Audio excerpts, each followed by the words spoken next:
시청자 여러분, 새해 첫 연휴 잘 보내고 계신지요? 복 많이 받으십시오. 신축년 새해가 들어서자마자 정치권은 이명박, 박근혜 두 전직 대통령 사면 문제로 뜨겁게 달아오르고 있습니다. 특히 오는 4월 7일 치러지는 서울 부산시장 보궐선거, 내년 3월 9일 대통령 선거를 앞두고 각 후보들에 대한 여론조사 결과에 대한 관심이 큽니다. 오늘 정은갑의 시사 스페셜은 신년 특집으로 여론 전문가들과 함께 수치를 통한 새해 전국 흐름 차근차근 진단해 보겠습니다.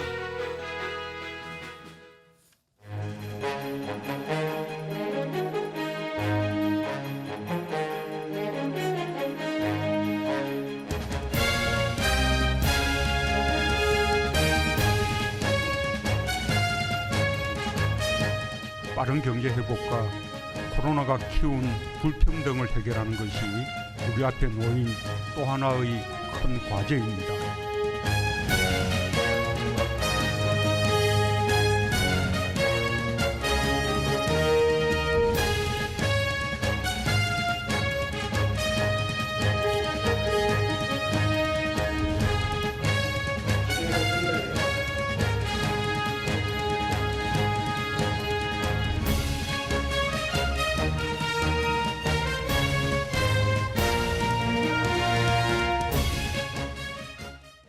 네, 여론 전문가 세 분 모셨습니다. 안녕하십니까? 안녕하십니까? 안녕하세요. 새해 어떻게 떡국들은 잘 드셨습니까?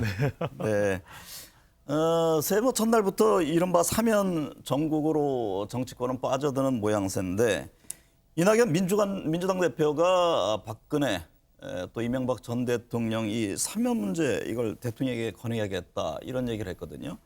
우선 이게 전체적인 여론 판세 방향에 어떤 영향을 줄 것인지 우리 배 소장님 네. 어떻게 보세요? 상당히 좀 놀라는 분위기입니다. 네. 국민들도 벌써부터 이명박 또 박근혜 전 대통령 사면 이야기가 이 더불어민주당 여당 대표로부터 언급이 됐을까? 그런 만큼 이 여론 동향의 이 추이도 상당히 관심을 가지고 볼 수밖에 없는데 네. 조금 뜬금없는 것 아니냐라는 반응도 있습니다. 물론 이제 중요한 이슈이고 또 전직 대통령에 대한 사면 논의가 충분히 논의될 만합니다. 그럼에도 불구하고 여당이 이낙연 대표가 노린 함수는 무엇일까 상당히 궁금해질 수밖에 없는데 네네. 대통령과 지금 연동이 돼 있고 또 당 대표직도 이제 얼마 남지 않았거든요. 대통령 선거에 나갈 것을 전제할 경우에는 네. 그렇다면 뭐 통합이다 또는 중도층 외연 확대다 이런 좀 여론의 앞으로의 이 방향을 좀 더 이낙연 대표 쪽으로 유리한 쪽으로 판단한 것 아닌가라는 네. 분석을 해봅니다. 말씀하신 대로요. 어쨌든 이낙연 대표 입장에서는 나름 승부수를 던진 것 아니겠습니까?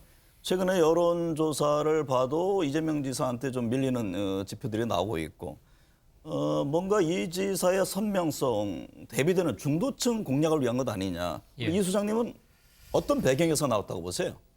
아시다시피 특별 사면이라는 것은 국회 동의가 필요 없는 것이고 말 그대로 100% 대통령의 고유 권한입니다. 네. 인사권과 더불어. 그런데 인사권은 국회 청문회라는 게 필요한데 비해서 사면권은 전혀 그렇지 않죠.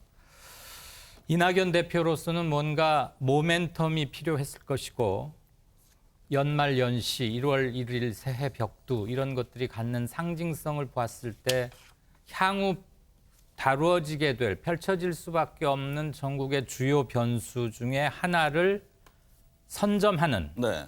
먼저 제기하고 들어가는 선점, 아젠다 세팅의 선점 효과는 있다고 보여집니다. 그러나 전두환 노태우로 대표되는 80년대 신군부에 대한 사면과 약 20년 전에 이루어졌죠, 그게.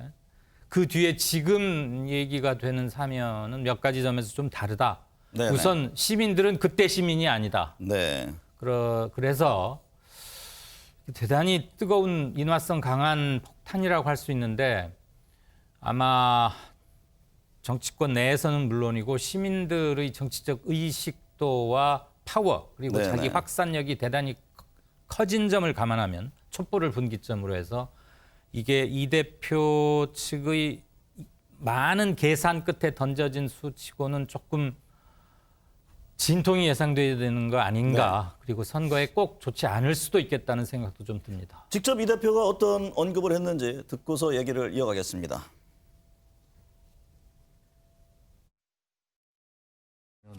사회 갈등을 완화하고 국민 통합을 이루어야 합니다. 적절한 시기에 대통령님께 건의드릴 생각입니다. 이낙연 대표가 두 전직 대통령 사면을 요청하신다고 하는데 난 뭐 그런 얘기 지금 처음 듣는 얘기. 오늘 신년 인터뷰에서 말씀하셨죠. 지금까지 전혀 그런 얘기 들어본 적 없어요. 전 국민적인 공감대가 중요합니다. 전직 대통령의 사면을 선거에 이용하려는 시도가 있다면 그것은 용납할 수 없는 일입니다. 김 소장님, 당장 여당 안에서도 상당히 좀 논란이 있습니다. 지금 정청래, 우상호 의원, 당내 의원들은 뭐 또 반대하는 의원들이 있고 또 친문 지지자들 중에서도 이게 무슨 얘기냐. 민주당 지지율에는 어떤 영향을 줄까요? 저는 좀 영향을 줄 것으로 예상이 됩니다. 왜냐하면은 이 사면론에 대해서 이낙연 대표가 이야기한 것에 대해서 아까 배종찬 소장이 얘기한 것처럼 저도 그 말 동의를 하는데요. 참 뜬금없이 많은 분들이 받아들일 것 같고요. 네. 그리고 그 배경에는 지금 우리 또 소장님께 지적하신 것처럼 이 요즘에 나오는 여론조사 결과를 보면 상당히 지금 이낙연 대표 지지율이 지금 하락세를 유지를 하고 있기 때문에 뭔가 모멘텀이 필요하다. 새해에는 네. 뭔가 모멘텀이 필요하기 때문에 이 반등을 이 사면론으로 그리고 본인의 이미지를 좀 더 중도층을 확장하는 국민 통합의 이미지로 본인을 선점하겠다는 그 욕구가 지금 반영이 된 것으로 보여집니다만은 이 사면론은 여러분들 잘 아시겠지만 한교안 전 대표가 작년이죠 벌써. 총선을 앞두고 한번 꺼낸 적이 있습니다. 꺼낸 적이 있는데 그때 여론조사 결과를 보면요. 국민의 60% 정도가 반대한다고 얘기를 했었습니다. 네. 그리고 한 30% 정도가 찬성한다고 얘기를 했었는데요. 저는 그 여론이 지금은 조금은 변화가 있을 거로 보여집니다. 네. 그럼에도 큰 변화는 없을 거로 보여지고요. 네. 아까 전두환 1997년에 전두환 전 대통령의 사면론을 얘기를 했었는데 당시의 여론조사를 제가 기억을 해보니까요. 사면을 찬성한다는 의견이 약 47% 정도, 반대한다는 의견이 47%고 찬성한다는 의견이 한 40% 초반대로 찬반 의견이 상당히 비등한 걸로 조사가 되었거든요. 네. 그래서 김영삼 전 대통령이 저는 사면을 강행할 수 있었던 이유는 당시 국민들의 공감대가 형성이 되었기 때문인데 지금은 뜬금없이 4월 재보궐선거를 앞두고 있고 두 번째는 본인의 지지율이 하락하는 이 국면에 뜬금없이 사면론을 내세우는 거는 저는 민주당 지지율에도 영향을 조금 줄 거로 보여지고 네. 이낙연 대표 지지율에도 영향을 줄 것으로 보여지지만 다만 이낙연 대표가 의도하지는 않았겠지만 어쨌든 야권의 분열을 제공하는 단초는 제공을 한 것 같습니다. 네. 야권 분열에. 네, 자연스럽게요, 배 대표님. 네. 혼란스러운 건 보수 진영도 마찬가지잖아요. 국민의힘 안에서도 좀 이게 뉘앙스가 다릅니다. 네. 김성인 위원장은 굉장히 좀 신중한 입장을 취하고 있고요. 국민의힘에서 나오는 이야기는 사면론을 끄집어낸 것은 또 선거에 혼란을 주기 위한 것이 아니냐 이렇게 네네. 또 해석을 하기도 하거든요. 그런 만큼 선거에 영향을 줄 수가 있습니다. 방금 전에 이제 김현 소장께서 말씀하신 전두환 노태우 사면 여론조사는 한 1년여 전에 1997년 대선으로부터 1년 전에 있었던 조사 결과입니다. 그 네. 결과가 이제 MBC와 한국갤럽의 조사였는데 그때만 하더라도 찬반이 아주 크게 차이가 나지는 않았는데 대선에 가까워질수록 이 전두환 노태우 사면에 대해서 반대하는 여론이 월등하게 높아집니다. 그래서 김대중 당시 후보도 사면론에 대해서 공감하지 못하거든요. 가장 빨리 그 당시 대선 후보 중에서 사면론을 들고 나왔던 이가 이해창 후보입니다. 네. 그런데 그럼에도 불구하고 대선 전에 사면을 못해요. 대선이 끝나고 난 이후에 김대중 당선인이 통합 차원에서 김영삼 대통령에게 건의를 하고 당선인 신분일 때 김영삼 대통령이 사면을 하거든요. 네. 그러니까 당시와 지금도 그렇지만 여론은 상당히 부정적인 기류가 강합니다. 그런 만큼 이것을 왜 들고 나왔을까? 네. 이낙연 대표의 지지율에도 영향을 줄 텐데 그래서 따지고 보면 김종인 비대위원장이 판단할 때는 또 국민의힘에서 판단할 때는 보궐선거 아니면 대선에 영향을 주기 위한 것이구나라는 정치적인 이 분석 또는 입장을 내놓고 있는 것이죠. 사면이라는 건 대통령 고유 권한 아닙니까? 예. 당연히 대통령이 결심을 해야 되는데 정치권에서는 청와대와 사전 교감 없이 과연 이낙연 대표가 언급을 했겠느냐. 이 부분에 대한 궁금증도 크잖아요. 당연히 그럴 수밖에 없죠. 네. 사실 이낙연 대표 지금 총리도 아니고 당 대표 자격으로서 사면을 물론 건의한다고 했지만 일단 먼저 던진 것 아니겠습니까? 청와대와 어떤 레벨에서 어느 심도까지 얘기가 오갔는지를 지금은 확인할 수 없습니다만 청와대하고 반드시 협의 정도는 했을 것이다. 네. 최소한 이낙연 당대표 측의 견해, 의도는 충분히 설명을 하고 청와대에서 그거에 대해서 뭐 가타부타 또는 yes, no 이런 것을 명확히 밝히지 않았더라도 그 작업은 분명히 있었을 것이고요. 네.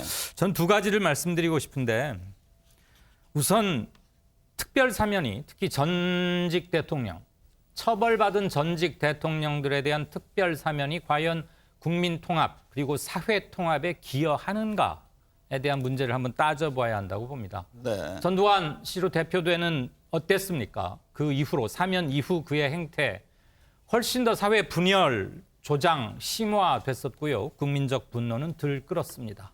그는 뻔뻔함으로 일관했습니다. 그렇다면 국민 통합에 기여하겠다는 의미의 사면 정신은 철저히 짓밟혀졌다고 볼 수도 있지요. 물론 네네. 다른 경우도 있을 수 합니다만. 둘째, 사면이 이렇게 됨으로써 정치적 유불리, 더군다나 어떤 선거, 큰 선거를 앞둔 타이밍에서 이런 게 이루어지면 또는 어느 한 정치인의 모멘텀 변화를 위한 것으로 쓰여지는 게 아니냐라는 오해를 받는 것만으로도 특별 사면이 갖는 본래의 순수한 의미는 휘발돼 버리고 정치적 이벤트로 여겨지는 것. 이것은 네네. 국민들에게 대단히 좋지 않은 점을 남기는 게 아닌가 싶습니다. 새해를 맞아서요. 이제 여러 여론조사 결과가 나왔는데 집권 5년차에 들어선 문재인 대통령 또 여권 지지율 보면은 이제 연말에 그 하락세 이후 이제 답보 형태로 나옵니다. 이것이 여당 전체적으로 하나의 반등의 모멘텀이 될 것인지 아니면은 또 다른 뭐 검찰 개혁이라든가 코로나19 극복 이런 것들이 하나의 반전의 모멘텀이 될 것인지 김 수장님 어떻게 보세요? 저는 코로나 극복으로 보여집니다. 네. 검찰 개혁보다는. 그리고 지금 대통령 국정 지지율을 우리가 조금 복기를 해보면요. 2020년도에 대통령 국정 지지율을 뭐 RN서치가 매주 수요일마다 발표한 거를 근거로 얘기를 해드린다면 대통령 국정 지지율이 작년 1월 1일에 어땠는지 기억나세요? 네. 작년 1월 1일에 그 대통령 국정 지지율이 못한다는 의견이 50%가 넘었습니다. 모든 조사에서. 그리고 그 이후 대통령 국정 지지율이 하락하는 모양새를 보여줬거든요. 작년에요. 그러다가 선거 앞두고 3월 달에 선거 앞두고 대통령 국정 지지율이 골든크로스 하면서 끝내는 선거에서 이겼거든요.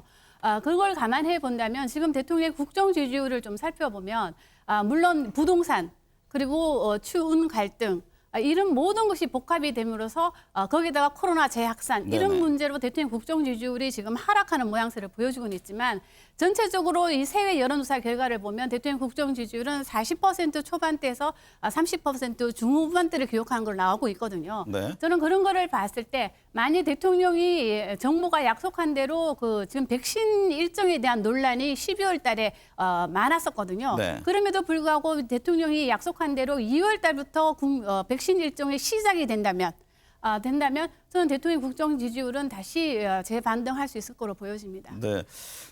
배 대표님 보시기에 뭔가 어쨌든 간에 여권에서도 뭐 청와대 참모진 개편이라든가 새로운 어떤 변화 국면이 필요해 보이는데 네. 어떤 점이 지금 주요하다고 보십니까? 가장 중요한 것은 역시 첫 번째로는 국면 전환이 필요합니다. 네. 워낙 지난해 연말에 각종 악재가 많았기 때문에 이것이 이제 대통령 지지율에는 큰 부담이 됐거든요. 보통은 이제 문재인 대통령의 경우에는 역대 대통령과 다른 현상으로 지지층들이 더 강한 결집력을 가지고 있다고 평가를 받고 있지만 그럼에도 불구하고 많은 악재에는 흔들릴 수밖에 없는 것이고 그렇다면 이 국면 전환의 계기로 삼고 있는 것이 인적 쇄신인데 얼마만큼 이들이 이제 잘할까? 네. 법무부 장관 특히 후보자, 특히 변창흠 국토교통부 장관 주요 이슈거든요. 부동산과 또 검찰개혁 이 부분을 얼마만큼 잘하느냐가 올해 1분기에 중요한 기준이 될 수밖에 없고 이 점에서요. 네. 대통령이 좀 직접 나서서 바로 그 부분입니다. 대국민 설득을 해야 하는 예. 것 아니냐 이런 그래서 여론도 있잖아요. 두 번째가 이제 국민 소통이거든요. 네. 그러니까 대통령의 목소리를 들을 수 없다라는 것, 또 적극적인 관련 민감 이슈에 대한 행보를 볼 수 없다는 것이 네. 국민들 특히 이제 중도층이 있다라는 겁니다. 그러니까 시간이 지나면 지날수록 대통령의 지지율은 떨어지게 마련인데 이럴 때 더 적극적인 소통을 통해서 대통령의 이 결집력을 가져올 수 있는 오바마 대통령의 소통이 있었거든요. 네. 그런 걸 좀 반면 교사할 필요가 있습니다. 이 수장님, 네. 야권도 가만히 있지는 않잖아요. 어쨌든 코로나19 문제라든가 부동산 정책 실패에 대해서 이제 공격을 하고 있는데 관건은 이제 윤석열 총장이 어떤 움직임을 펼칠 것이냐. 좀 세간에는 이른바 정권 수에 집중할 수도 있다 이런 전망들이 있는데 예. 그것이 여야의 어떤 지지율 흐름에 좀 변수가 되리라 봅니까? 예. 물론 될 겁니다. 네. 윤 총장은 그럼 어떤 선택을 할까요? 아마 윤석열 총장에 대해서 징계를 착수한 가장 결정적인 네. 뇌관을 건드렸던 것은 원전 수사였다고 생각을 합니다. 네. 그때까지는 뭐 울산 송철호 시장 그때까지도 버텨왔는데 검찰이 나가도 너무 나가는 거 아니냐, 정책까지 수사를 하겠다는 말이냐 이거였는데 지금 거론되는 게 원전 수사의 계속 여부 그리고 울산 수사건도 있겠고요. 검찰로서는 그리고 징계로부터 법원을 통해서 직무 복귀한 윤석열 총장으로서는 그동안의 자기 노선이나 해왔던 것이 일관성이 있었고 그럴 필요가 있을 수밖에 없었다는 것을 강조해야만 하는 상황에 있는 것이죠. 네. 자기 존재 입증이 필요할 테니까. 그런데 시간상 그렇게 여의할 것인가, 네. 그에게 주어진 시간이 그렇게 많을 것인가, 그다음에 새로운 수사를 하나 들어갔을 때는 최소한 내사 단계에서 몇몇 가지 혐의와 움직일 수 없는 증거를 확보할 수 있는 자신감 결론은 이런 윤석열 것들이 총장은 어떤 행동을 필요한데 보일까요? 치고 나갈까요? 아니면은 여론을 살펴볼까요? 수위 조절을 하겠죠. 수위 그렇지만 조절. 정치인답게 여론을 봐가면서 수사할 사람은 아닐 겁니다. 네. 다만 정권에 무엇을 결정적이고 들이댈 만큼의 결정적인 스모킹건, 뇌관을 확보할 수 있느냐에 대한 자신의 문제겠죠. 네. 네. 역시 조심스러운 접근을 할 것이다. 서울 부산시장 보궐선거가 94일 앞으로 다가왔죠. 네, 진단해 보도록 하겠습니다.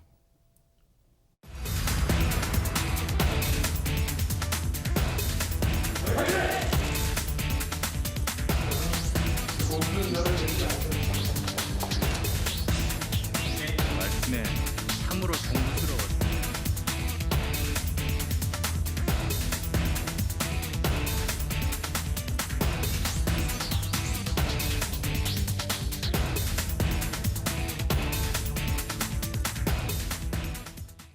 언론사들이 세수되는 여론조사를 보면요. 지금 서울시장 보궐선거 관련해서는 안철수 대표가 가장 앞서는 것으로 네. 나왔습니다. 여당은 박영선, 우상호, 박주민 의원의 이름을 올렸고 또 야권은 뭐 나경원 전 의원, 오세훈 전 시장 여러 명입니다. 우선 이번 안 대표 앞선 결과에 대해서는 어떤 해석을 해야 할까요? 그건 뭐 당연히 예상됐던 거라고 저는 생각을 합니다. 네. 왜냐하면 지금 거론되고 있는 인물 중 물론 박영선, 뭐 나경원, 오세훈 전 시장 같은 경우도 뭐 인지도 면에서는 뭐 월등히 높다 하더라도 그럼에도 불구하고 안철수 대표는 본인이 서울 출마, 시장 출마를 공식적으로 선언을 한 상태고요. 네. 그리고 여러분 기억하다시피 그 안철수 대표의 그 안철수 신두름의 근원지라고 할 수 있는 것이 바로 서울이거든요. 서울의 중도층으로부터 안철수 대표가 상당히 지지를 받으면서 안철수 신두름이라는 게 생겨났었기 때문에 저는 뭐 안철수 대표가 뭐 가상 대결이라든가 아니면 뭐 다자 대결에서도 1위를 하는 거는 뭐 상당히 예상이 됐던 거지만 저는 뭐 여론조사는 여론조사일 뿐이다 생각을 하고요. 아직까지는 재보궐선거 4월 재보궐선거까지는 시간이 많이 있고 지금 이 거론되고 있는 여권 주자들 중에 우상호 의원을 제외하고는 뭐 마땅히 출마 의사를 지금 밝힌 분이 없고요. 네. 범여권에서는 오히려 더 판을 키워서 새로운 새 중도층을 좀 공략할 수 있는 새로운 인물을 지금 찾고 있는 걸로 보여지고 있는데요. 저는 뭐 어찌됐든 간에 이번 선거는 부동산에 대한 서울 시민의 그동안 문재인 정부의 부동산 정책에 대한 심판일 수밖에 없기 때문에 저는 뭐 이번 선거에서는 상당히 여야가 비등하게 네. 아주 치열한 접전을 벌일 것으로 예상이 되고 있습니다. 배 소장님, 네. 어쨌든 코로나19 부동산 문제 또 윤석열 총장의 직무복귀 등등이 있었는데 이번 여론조사의 전체 흐름을 보면은 야권이 전국에 유리한 국면이 됐다 이런 판단을 해야 됩니까? 아니면 그건 좀 섣부른 판단인가요? 그렇죠. 그 이유 때문에 네. 안철수 대표가 높은 지지율로 나타난 것인데 네. 선거는 결국 구도와 이슈와 또 후보거든요. 그러니까 구도를 보면은 여권을 좀 견제해야 되겠다. 네. 야권 쪽에 좀 무게를 둬야 되겠다라는 여론이 최근 들어서 높게 나오죠. 대통령 지지율이 하락하고 있기 때문에. 또 이슈는 코로나 확산 또 코로나 백신 수급 문제도 그렇고 부동산 이슈도 여권보다는 야권 쪽에 또 힘이 실리는 모양새입니다. 그런데 네. 여기서 중요한 것은 결국 보궐선거도 그렇고 내후년에 있을 대통령 선거도 내년에 있을 대통령 선거도 문재인 대통령의 지지율이 가장 중요한 거죠. 네. 그러니까 문재인 대통령과 가장 대립각을 세우고 있는 서울시장 후보가 누군가. 그럴 때 국민의힘과 보수층에서도 안철수 국민의힘 대표를 지지하고 있거든요. 그런 네. 결과는 대통령과 좀 더 각을 세울 수 있는 인물이 안철수 대표라고 이제 판단하고 있는 것이고 그만큼 이슈는 누구에게든 야권 후보에게는 또 무기가 될 수 있습니다. 그럼에도 불구하고 지금 중요한 것은 이 안철수 대표가 과연 국민의힘과 잘 단일화가 될 수 있을까? 이 부분이 이제 앞으로 관건이 네. 되겠죠. 이 수장님, 네. 야권 입장에서는 결국에는 후보 단일화를 어떻게 만들어내느냐 이것이 가장 큰 변수 아니겠습니까? 그렇죠. 네. 아마 현직 정치인 중에 단일화 관련해서는 안철수 후보 대표만큼 많이 해봤거나 많이 거론됐거나 그런 사람도 없을 텐데 지금 그냥 누가 좋습니까? 이것은 이 숫자는 큰 의미가 없습니다. 네. 단일화되지 못한 안철수 후보 그리고 국민의힘 쪽에서 누가 나온다면 지금 보이는 여론조사 파괴력에 여기는 영향은 거의 없을 거고요. 국민의힘 측에서 얼마나 그와 열심인 것인가인데 절박성을 얼마나 느끼고 있는 것인가와 네. 국민의힘 측에서 내세울 만한 후보 중에 안 대표에 필적할 만한 여기서 필적이라는 게 안 대표가 일테면 40%가 나오고 누가 한 37% 이런 의미가 아니고요. 40 내지 한 24 정도라도 균형을 맞출 수 있는 후보라면 네. 정치적 협상을 통한 후보 단일화가 의미가 있겠으나 네. 그렇지 못하고 후보 단일화 과정과 결과에서 지지부진함만 또 연출이 네. 된다면 실망은 상당히 커지겠죠. 네. 직접 한번 연결해서요. 출마 의사를 갖고 있는 분들 얘기를 들어보겠습니다. 서울시장 보궐선거 얘기 지금 나누고 있는데요.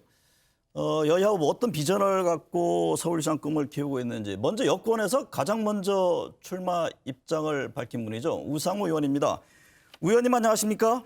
네네, 안녕하세요. 우상호입니다. 네. 새해 어떻게 좋은 꿈을 좀 꾸셨습니까? 네. 뭐, 꿈이야 뭐 매일 비슷하게 꾸는 것이죠. 뭐. 네. 네. 지금 민주당에서 가장 먼저 출마 깃발을 올렸는데요. 네. 신년에 지금 각 여론조사를 보면은 서울시장 후보로 야권은 안철수 대표, 또 여당은 박영선 장관 이 앞서는 것으로 나오는데 네. 이제 시작이긴 합니다만 그래도 우선 이 여론조사 결과에 대해서 어떻게 받아들이는지가 궁금합니다. 글쎄 이제 출전할 후보가 확정되지 않은 상황에서의 여론조사라는 거는 이제 결국 인지도와 호감도 조사의 성격이 강하거든요. 네네. 근데 저는 이번 서울시장 재보궐선거는 제가 지금까지 지켜본 선거 중에 가장 변동 요인이 많은 선거 같아요. 네. 일단 정당의 지지율도 충분히 많이 치고 있고요. 또 비정당 후보들이 두각을 너무 드러낸다든가 하는 것들 여러 가지 그 변수들이 지금까지 치러본 선거 중에 가장 너무 많아서 네. 앞으로 선거 때까지는 너무 굉장히 많은 변화가 있을 것 같다. 가령 네. 안철수 후보의 등장도 예상하지 못했던 거 아니겠습니까? 네, 그렇죠. 이런 여러 요인들이 계속 등장할 것 같습니다. 네. 전에 그 의원께서요 안철수 대표에 대해서 이게 서울시장을 무슨 대권 정거장으로 여기는 거냐 이런 비판을 하셨는데 네. 어쨌든 지금 여론조사 결과 보면 선두란 말이죠. 그래서 이 후보 단일화 문제가 야권에서는 부각될 텐데 그게 만만치 않을 것이다 그런 전망이셨잖아요. 지금도 여전한가요? 그렇습니다. 왜냐하면 지금 안철수 후보가 경향적으로 지금 지지율 1위를 달리고 있습니다만 네. 국민의힘 입장에서는 후보를 안 낼 수가 없지 않습니까? 네. 지금 분위기가 완전히 이제 정권 심판 분위기로 흐른다는 판단들을 하고 계실 텐데, 자신들이 후보를 내지 않을 경우에 과연 이 서울시장 선거에 후보를 내지 않은 정당이 과연 존립할 수 있느냐 하는 문제까지 오거든요. 그래서 네네. 안철수 후보는 당연히 자기 자신으로 단일화를 계산하면서 좀 단일화를 압박하고 계실 거고, 네네. 국민의힘 입장에서는 아무리 안철수 후보가 지지율이 높다 해도 자신들의 후보를 내지 않고 나중에 안철수 후보에게 당을 전체를 갖다 바쳐야 될 상황까지 감수하기는 어렵지 않겠는가 하는 네. 그런 판단에서 제가 쉽지 않을 거라고 보는 네. 것이죠. 의원께서요 열린민주당 이제 김진애 의원이 출사표를 던졌는데 네. 이념과 지향이 크게 다르지 않기 때문에 통합을 해야 된다 이런 주장을 했는데 이게 범여권, 범야권 1대1 대결 구도 이게 필요하다 이런 판단했은가요? 그럼요. 선거를 앞두면 전통적인 지지층의 결집부터 먼저 꾀하고 그리고 네네. 나서 중도 외연 전략을 펴는 거 아니겠습니까? 그런 네. 면에서 본다면 노선과 또 경험이 같은 정당이 열린민주당인데요. 여기가 지금 지지율 조사에서 보면 최소 4% 많을 땐 7% 나오지 않습니까? 지지자 통합을 위해서도 저는 열린민주당과 더불어민주당은 통합을 해야 된다. 네. 이런 생각을 가지고 있습니다. 네. 이번 연휴 기간 동안에요. 정치권에서 가장 뜨거운 이슈는 단연 이낙연 민주당 대표가 밝힌 전직 대통령 사면 얘기인데 지금 의원 그 반대 입장을 내셨잖아요. 네네. 네. 이게 지금 시기적으로 적절치 않다 이렇게 보시는 건가요? 그렇죠. 아무래도 지금 1월 14일 날 대법원에서 확정되고 나서 논의할 내용을 너무 빨리 이야기함으로써 네. 우리 지지층 분열 현상이 나타나고 있지 않습니까? 그런 면에서는 시점으로도 저는 적절치 않았다 이렇게 보고요. 네. 두 번째는 탄핵한 지 지금 이제 한 3년, 4년밖에 안 됐는데 네. 본인들이 이 문제에 대해서 일정하게 반성이나 사과하는 모습을 보인 적이 없단 말이죠. 네. 김종인 대표 같은 이제 당 지도부가 사과한 적은 있어도 그런 측면에서 본다면 국민들의 동의가 전제로 돼야 된다고 할 때 본인들이 일정한 입장 표명 없이 그냥 이렇게 네. 슥 넘어갈 수 있는 거냐 하는 점에서 저는 이런 문제들이 해결되지 않은 상태에서의 일방적인 참여는 국민 동의받기 어렵다 이렇게 보고 있습니다. 의원도 당내 경선을 치러야 할 텐데요. 지금 여권은 박영선 장관, 박주민 의원 등이 거론됩니다. 어느 분이 가장 버거운 경선 상대로 보시나요? 두 분 다 버거운 상대입니다. 다 좋은 분들이고요. 네. 네. 부동산 문제가 뜨겁잖아요. 그 우상 의원만의 그 해법 강점은 어떤 겁니까? 저는 20년 서울에서 정치하면서 이 여러 가지 부동산 문제를 각 정권이 바뀌는 과정에서 여러 정책 내는 걸 봤지 않습니까? 네네. 아무리 봐도 이 대규모의 공공주택 공급 정책 없이는 네. 부동산 가격의 안정은 없다 이런 것이 저의 확신입니다. 그래서 네. 세계적으로도 부동산이 안정된 나라들 보면 공공주택 비중이 많게는 70%, 적게는 최소한 25% 정도는 돼야 되거든요, 도시가. 네. 서울은 지금 8% 미만입니다. 그러니까 저는 일정 정도의 공공주택을 확보하게 만드는 것이 선결과제 아니냐 네. 이런 생각을 가지고 있습니다. 네. 우상 의원님 오늘 시간 내주셔서 감사합니다. 네네, 감사합니다. 네. 이어서요, 국민의힘 나경원 전 의원을 연결해서 얘기를 나눠보겠습니다. 뭐, 나 의원님은 아직 공식화하지는 않았습니다만, 이번 여론조사 결과에서는 지금 선두권이 나오고 있습니다. 나 의원님 연결돼 있죠? 네, 안녕하세요. 네, 어떻게 새 떡국 맛있게 드셨습니까? 네, 네. 새 떡국 맛있게 먹었습니다. 예, 예. 새 여론조사를 보면요, 안철수 대표가 가장 앞서고 지금 야권에서는 나경원 전 의원, 오세훈 전 시장이 선두권에 있습니다. 우선요, 네, 네, 여론조사 결과를 토대로 지금 야권이 전체적으로 이번 보궐선거의 판세는 우세하다고 보는지 그거에 대한 입장을 좀 말씀을 듣고 싶습니다. 최근에 이제 여러 가지 정책 실패 또 네네. 매우 비상식적인 국정 운영에 대해서 국민들께서 정권 심판을 좀 이번 보궐선거를 통해서 해야 되는 것 아닌가 하는 여론이 점점 커지고 있다고 생각을 합니다. 네. 그런데 과연 이 선거가 유리한가? 이 부분은 다시 보아야 될 부분이 있다고 보는데요. 네. 사실은 서울 전체 49개 지역구 중에서 국회의원 단 8명 저희가 가지고 있고요. 41명이 여당입니다. 네. 또 뭐 구청장도 25명 중에서 1명만 저희 당이고요. 그런 것처럼 매우 서울에서 정치 지형은 좋지 않고요. 네. 이번 여론조사도 자세히 보면 전국적으로는 국민의힘이 민주당보다 더 나오지만 서울에서는 그렇지 않더라고요. 그래서 실질적으로 정권 심판의 생각들은 강해지고 있지만 이 선거가 쉬운 선거만은 아니다. 네. 그러나 이 선거를 통해서 국민들의 마음을 모아야 되는데 네. 결국 그 마음은 지금 여러 가지 부동산, 세금 뭐 이런 정책들, 특히 네. 코로나에 대응에 대해서도 이번 동부구치소 의 사태나 이런 걸 보면서 많이들 불안해하시거든요. 네네. 결국 이러한 것에 변화를 가져오는 것은 선거만이 할 수 있다. 네. 선거를 통해서 이제 좀 바꿔야 된다라는 인식들이 모아지면 저희가 성공할 수 있지 않을까 이렇게 생각합니다.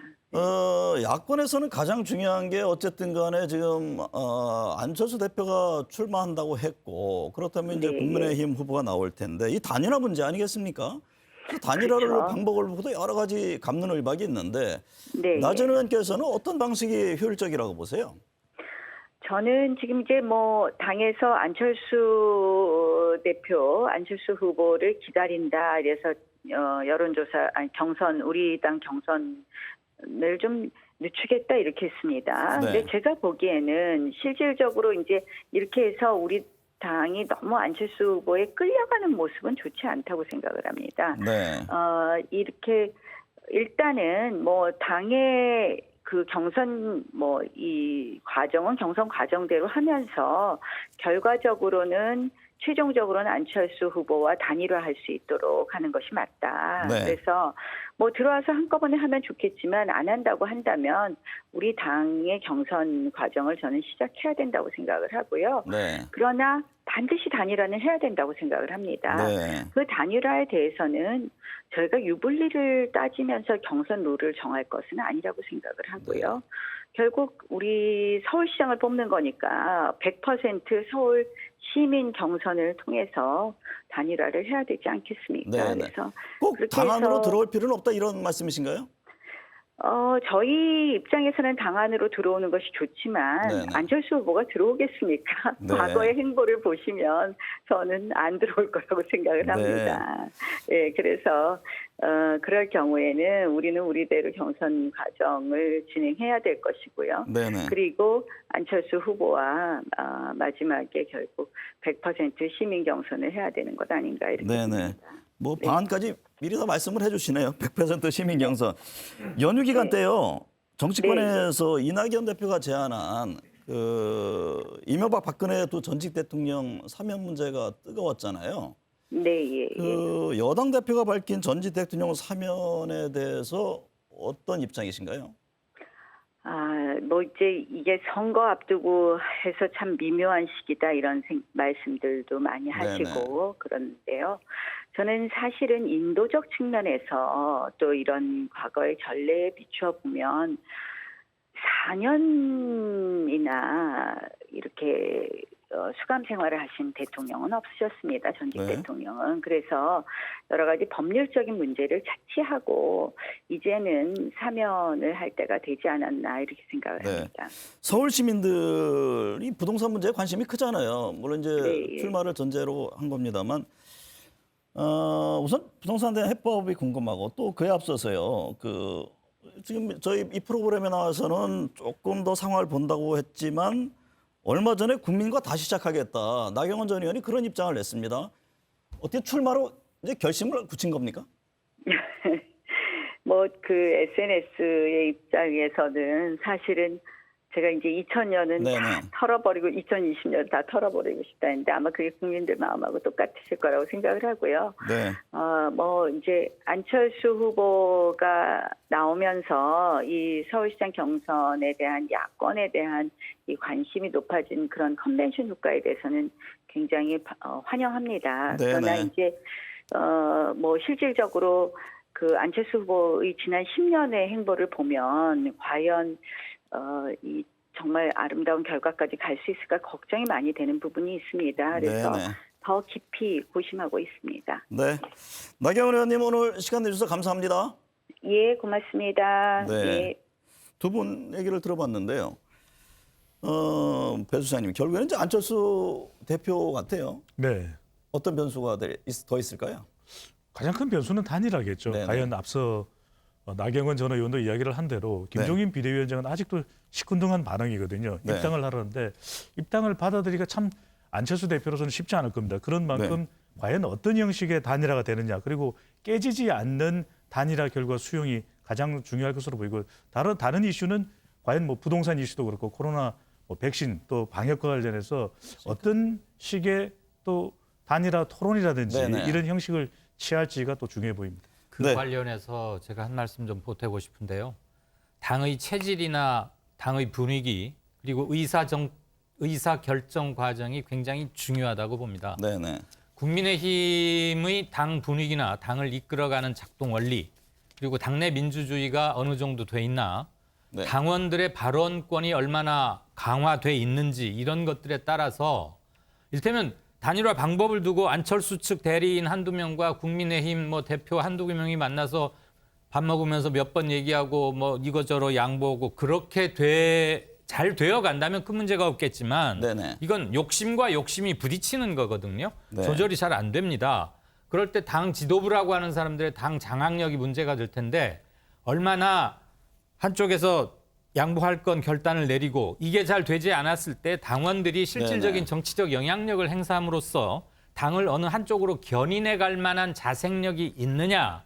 저는 그 점에서는 국민의힘은 대단히 좀 문제가 있다. 네. 그 점 또한 안철수 대표가 이끌고 있는 국민의당 역시 거기는 당원의 존재라는 것 자체가 의심을 받을 만큼 대단히 하부 구조가 지금 취약한 상태이기 때문에 두 당 모두 당원들의 정치적 영향력이나 당내 민주화 이런 거에서는 조금 단일화 협상을 어둡게 하는 건 아닌가 그런 네. 생각을 했습니다.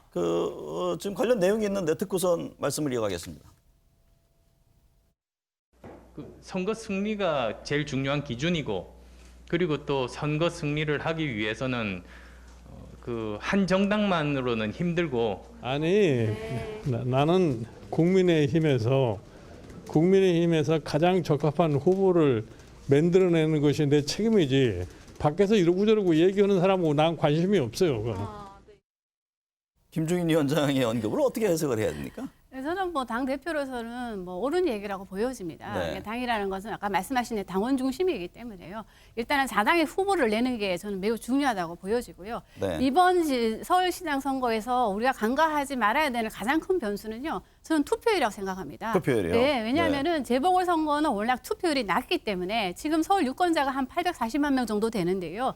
저는 이 중에서 한 40% 정도만 투표장에 가도 성공하는 거라고 보여집니다. 네. 그러니까 투표율이 낮을 걸로 지금 예상이 되고 있다면 상당히 이 적극적인 지지층, 정통적인 지지층들만 투표장에 갈 건데 아까 우리 나경원 대표가 원내대표가 이야기한 것처럼 서울은 지금 그동안의 두 번의 선거에서 범민주당이 싹쓸이를 했었거든요. 네. 그런 관점에서 본다면 이 서울 지역에도 만만치 않은 범여권의 전통적인 지지층이 지금 있다는 사실입니다. 네. 그렇다면 누가 더 많이 투표장에 가게끔 견인하냐는 거거든요. 지금 가장 중요한 거는 그런 관점에서 봤을 때 과연 안철수 대표로 국민의힘으로 후보 단일화가 됐을 때는 과연 정통적인 보수층이라고 할 수 있는 아스팔트 보수들이 네. 투표장에 갈 거냐는 거죠. 자, 이런 모든 거를 계산해 봤을 때 김종인 대표의 지금 이야기는 상당히 지금 고민이 묻어나는 이야기라고 저는 생각을 합니다. 네. 네, 2022년 대선 진단해 보도록 하겠습니다. 배세론이 없는 첫 선거 아닌가 싶어요. 상당히 여러 가지 변화가 있을 수 있다.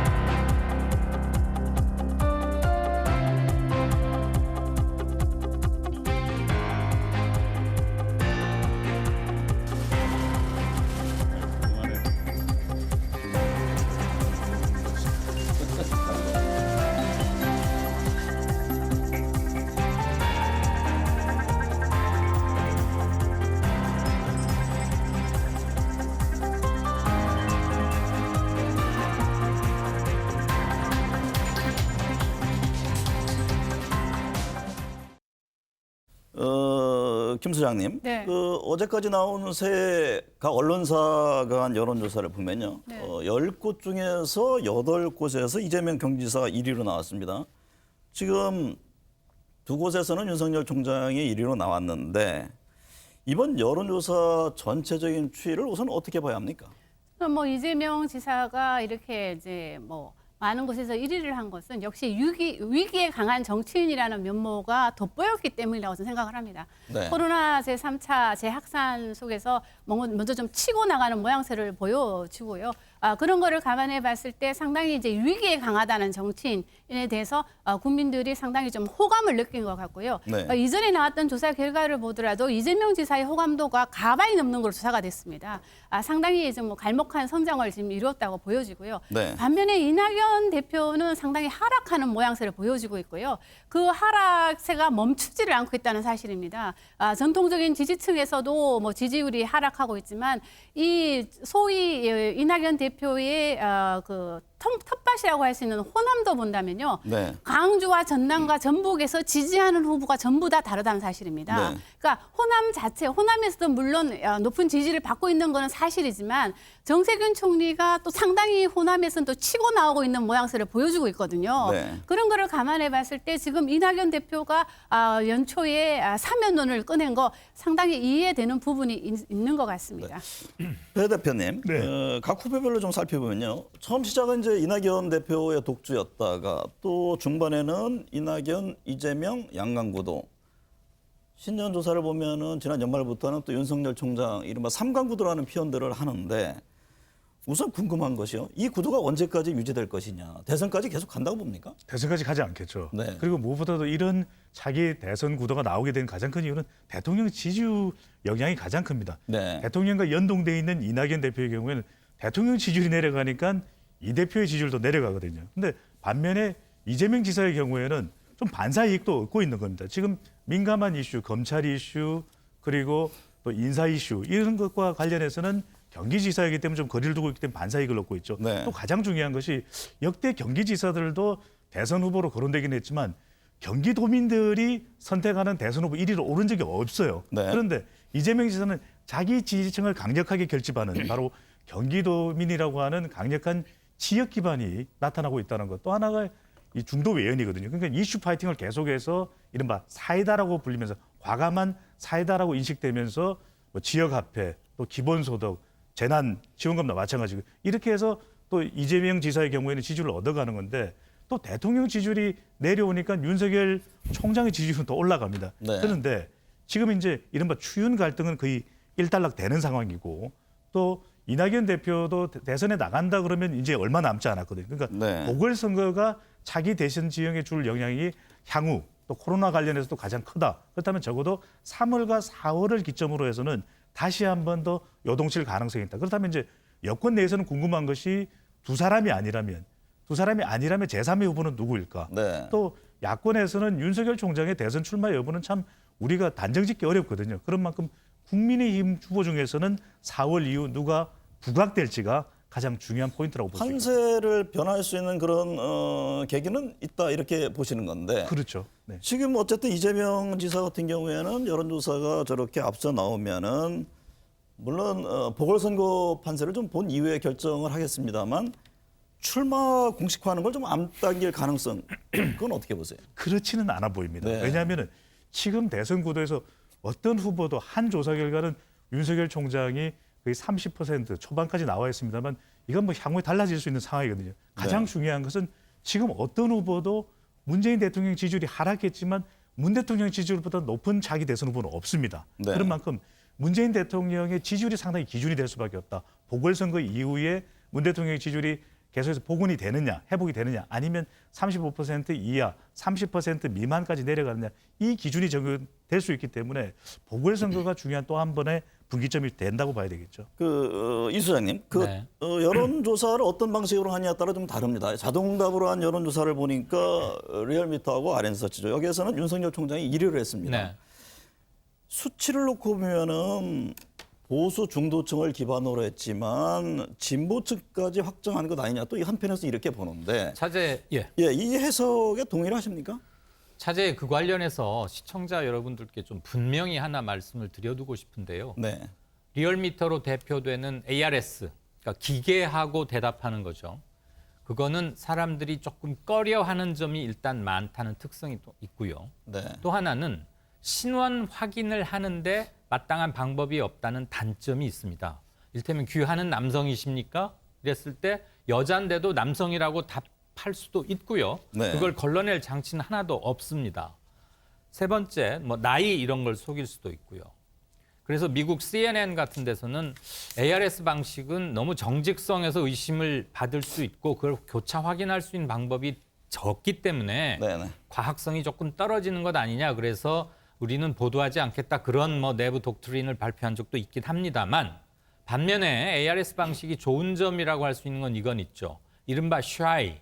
어느 A 후보를 지지하는 것을 부끄럽게 여기는 사람들이 직접 사람과 전화할 때는 그걸 좀 부끄러워하는 반면에 기계하고 말할 때는 좀 더 스스럼없이 말할 수 있다는 점은 있습니다. 그러니까 제가 질문 드리는 것은 어쨌든 그러니까, 간에 우리가 네. 이제 수치를 갖고 분석을 해야 되는데 네.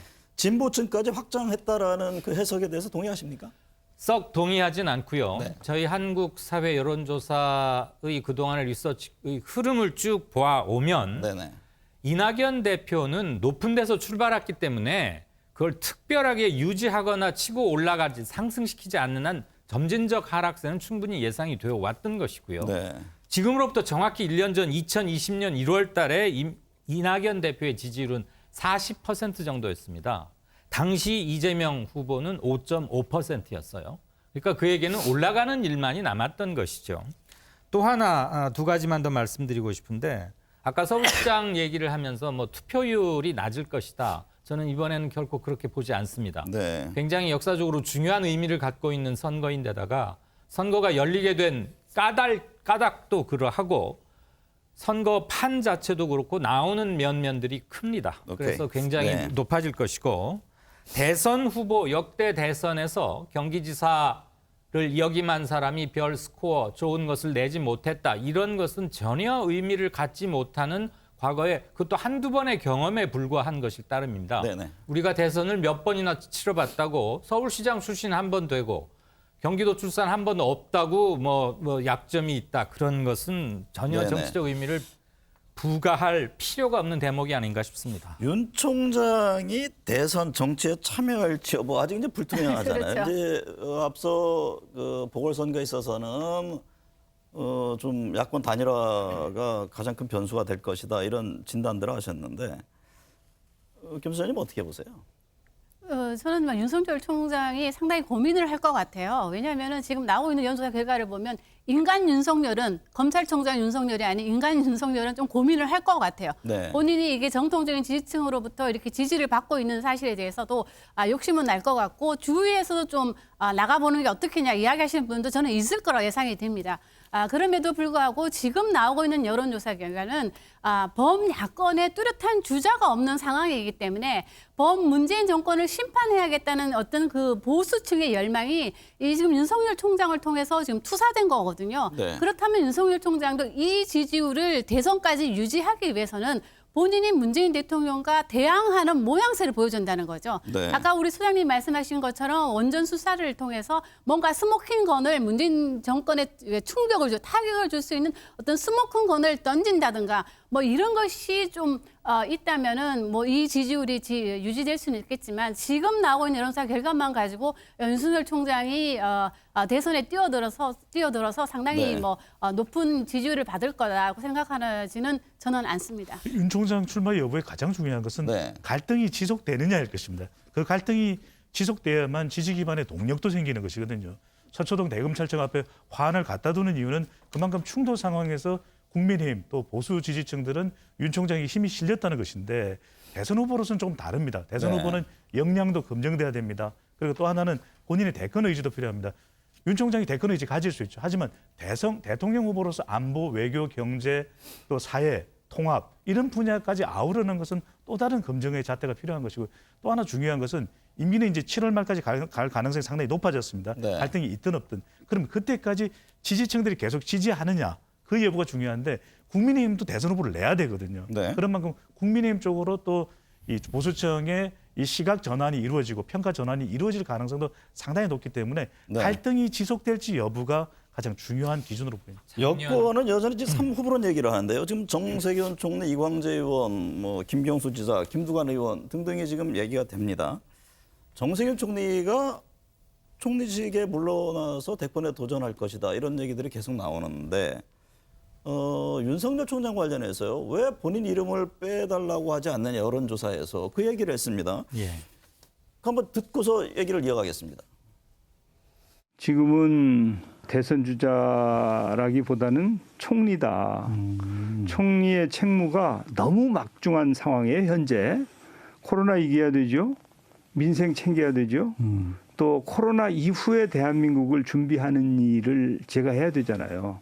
그런데 다른 데 한눈을 팔면 안 되는 입장이라고 저는 생각을 하죠. 그래서 언론기관에다가 난 넣지 마라. 응? 난 넣지 마라. 지금 코로나와 싸우고 있고 할 일이 태산 같은데 왜 그런 데다가 넣어서 혼란스럽게 하냐.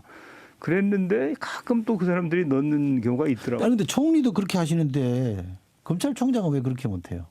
뭐 그렇게 해주시면 좋겠지만은 그건 이제 본인이 하실 일이고 제가 거기까지 관여하기는 좀 어려울 것 같습니다. 이 소장님, 네. 정세균 총리가 저렇게 언급한 배경을 어떻게 봐야 합니까? 다른 분도 아니고 이 시점에 정청리가 저렇게 얘기를 하시니까 네. 좀 독특하게 들리네요. 모든 공무원은 정치적 중립의 의무가 있죠. 대통령도 선언적으로는 그러하고 총리나 검찰총장 물론 말할 필요조차 없을 겁니다. 우리가 국세청장이 정치적이다 이런 말은 잘 안 하는데 검찰총장은 워낙 정치적인 사건들을 많이 검찰로 법원으로 가지고들 달려가니까 어쩔 수 없이 정치화되는 점이 있고요. 많은 정보와 힘을 갖고 있다 보니까 정치적으로 움직였던 검사들도 많습니다. 총리로서 정부조직법상 자기 아래에 있다고 볼 수 있는 내각을 통할하는 게 총리니까 검찰총장에게 귀하가 직접 언론사에 전화를 연락을 해서 내 이름을 빼달라라고 말하면 되는 거 아니냐라고 발언할 수 있다고 봅니다. 그런데 언론사들이 본인이 요청이 있다고 해서 그걸 100% 수용하거나 그러진 않지 않습니까? 정세균 총리의 언급은 대선을 염두에 둔 어떤 지층 결집을 위한 건가요? 당연히 그게 있겠고요. 네. 언론사는 또 자체 판단으로 잠정적인 가능성이 있는 후보가 있다고 하면 네. 당연히 넣을 수 있는 거죠. 네네. 그런데 이 여론조사의 이름 포함 여부는 윤석열 총장 징계 논의 때도 나왔던 얘기입니다. 뭐 봉사할 용의가 있다. 그럼 당신이 좀 말을 뺐어야 되는 거 아니냐. 여기서부터는 강제성은 띌 수는 없다고 봅니다. 네, 지금 제가 이 점 하나는 좀 더 네네. 말씀을 드리죠. 윤석열 총장이 지금 보이고 있는 여론조사 득표에서 대단히 주목할 만한 그리고 두각을 나타내고 있습니다. 그러나 이것은 정치인 윤석열, 잠재적인 대선 후보 윤석열에게 던져진 표라기보다는 반문재인 정서가 윤석열로 모아진 네네. 게 아닌가 싶고 윤석열 총장의 신분 변화에 따라서는 굉장히 변동성이 크다. 네네. 이 점은 좀 말씀을 드리고 싶습니다. 지금 선거 시즌 본격화해서 이 점에 대해서 진단을 하고 있는데요. 세 분께 제가 미리요 다가오는 보궐선거 또 대통령 선거에서의 최대 변수가 뭘지 질문을 드렸었는데 지금 적으셨으면 요 앞에다가 한번 좀 시청자분들 볼 수 있도록 해주시고 어떤 점들을 여론 전문가들은 꼽는지 지금 적으셨으면 저희 걸어주시죠. 네네네. 우리 김미연 소장께서는 백신 일정하고 또 뭐죠? 윤석열. 네. 두 가지 꼽은 배경은 뭡니까? 네, 이제 첫 번째는 이제 4월 재보궐선거인데요. 네. 4월 재보궐선거에서는 저는 이 백신 일정, 정부가 주장한 대로 백신 일정이 순조롭게 진행되면 당연히 코로나가 잡히겠죠. 네. 그렇다면 저는 여당도 한 번은 해볼 수 있지 않겠느냐는 생각을 해보고요. 그리고 두 번째는 이제 대선인데요. 대선에서는 지금 윤석열 총장이 어떤 선택을 하느냐가 범여권이나 범야권의 매우 중요한 변수가 돼버렸습니다. 네. 윤석열 총장이 만일에 7월 달에 검찰총장직을 물러나서 나 정치하겠어. 그래서 국민의당에 입당을 하겠어. 이렇게 되는 경우에도 또 판이 흔들릴 수가 있거든요. 네. 그렇지 않고 윤석열 총장이 정치하지 않겠다.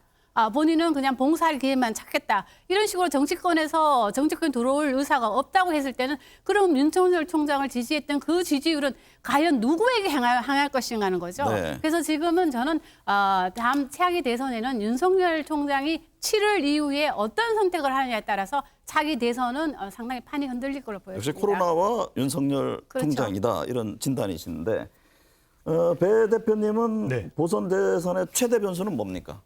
우선 보선 쪽에 좀 초점을 맞췄는데요. 네. 서울시장 보궐선거에서 또 구도가 중요합니다. 선거는. 네네. 근데 구도라는 것은 정권의 안정이냐, 정권 견제 쪽이냐를 저울질하는 것인데 대통령 지지율이 중요할 수밖에 없습니다. 2018년 보궐선거도 그렇고 지난해 4월 총선도 대통령 지지율이 열일 또 그 이상 백리를 한 거죠. 대통령 지지율이 50% 이상, 60% 이상 가면은 여당의 압승입니다. 네. 그만큼 지금도 대통령 지지율이 높다면은 서울시장 보궐선거에 대해서 또 부산시장 보궐선거도 유리하게 생각하겠죠. 네. 대통령 지지율이 또 가장 중요할 것이고 이거는 내년에 이 대선에도 가장 큰 영향의 변수가 된다고 보고 두 번째로는 코로나입니다. 결국에는 네.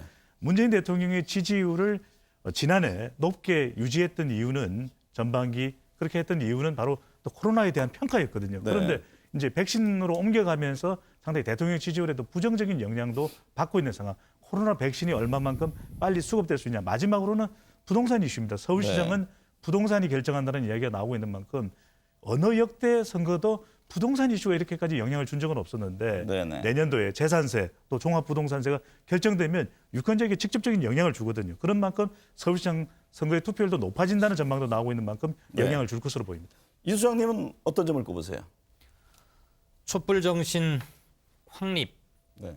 그리고 정권 아이덴티티 정체성을 다시 가다듬는 일이 국정 전반에 좀 필요하지 않을까. 네. 내년 서울시장 선거건 앞으로 문 대통령의 1년 한 남은 4, 5개월의 지지율 평가 그리고 결국은 그게 다음 선거까지도 영향을 미치지 않느냐. 그런 네. 점에서 촛불 정신은 다시 한번 강조돼도 지나치지 않는다. 그런 네. 견해를 갖고 있습니다. 시간이 얼마 없는데요. 그 제3후보론 얘기가 나오잖아요. 짧게 배 대표님. 지금 뭐 여당에서 이광재 지사, 뭐 정세균 총리 등도 움직이고 네. 지금 뭐 국민의힘은 아직은 부각되지 않습니다만 네. 어느 분을 눈여겨봐야 할까요? 제3후보는 여권 내에서는 정세균 총리죠. 네. 하지만 이제 정세균 총리는 일단 여권 내에 두 후보의 판도가 흔들릴 때 등장할 가능성이 높다고 보이고 그만큼 네. 대통령 지지율이 어떻게 되느냐가 중요 변수가 될 것으로 보입니다. 야권의 경우에는 역시 윤석열 총장이죠. 7월 이후에 이 야권 특히 이제 국민의힘 후보가 윤곽을 네네. 드러낼 텐데 이들은 결국은 과연 윤 총장 이후에 국민의힘 쪽으로 이제 시선이 돌아갔을 때 과연 어떤 후보이냐인데 중요한 건 그렇습니다. 누가 문재인 대통령과 가장 큰 대립각을 세울 수 있는 인물일까? 네. 이 부분이 또 중요해 보입니다. 김미연 소장께서는요. 어느 분을 가장 주목해야 됩니까? 3후보 중에서는요. 저는 뭐 역시 정세균 총리라고 생각을 합니다. 어쨌든 네. 지금 뭐 만일에 이제 코로나 백신 일정이 이제 정부의 주장대로 잘 진행이 된다면 네. 그 공로는 물론 문재인 대통령에게 돌아가겠지만 정세균 총리에게 돌아가기 때문에 네. 저는 뭐 정세균 총리라고 생각을 합니다. 이 소장님은요? 저는 여당에서는 제3의 인물은 거론은 되겠지만 나오지는 못할 것으로 생각합니다. 질문에 대한 답은 안 하시네요. 아니요, 그게 답입니다. 네, 네. 오늘 세 분 말씀 잘 들었습니다. 요즘 공감이라는 표현을 많이 씁니다. 슬플 때 같이 울어주고 기쁠 때 함께 웃어주는 것이겠죠. 공정, 정의 등의 단어 앞에 가면 왠지 색이 바래는 느낌입니다. 거창한 구호가 아니라 어렵고 힘든 그 누군가의 아픔에 적어도 한 번쯤은 눈물이 핑 도는 그런 공감의 시간을 갖는 한 해가 되었으면 좋겠습니다. 함께해 주신 여러분 감사합니다.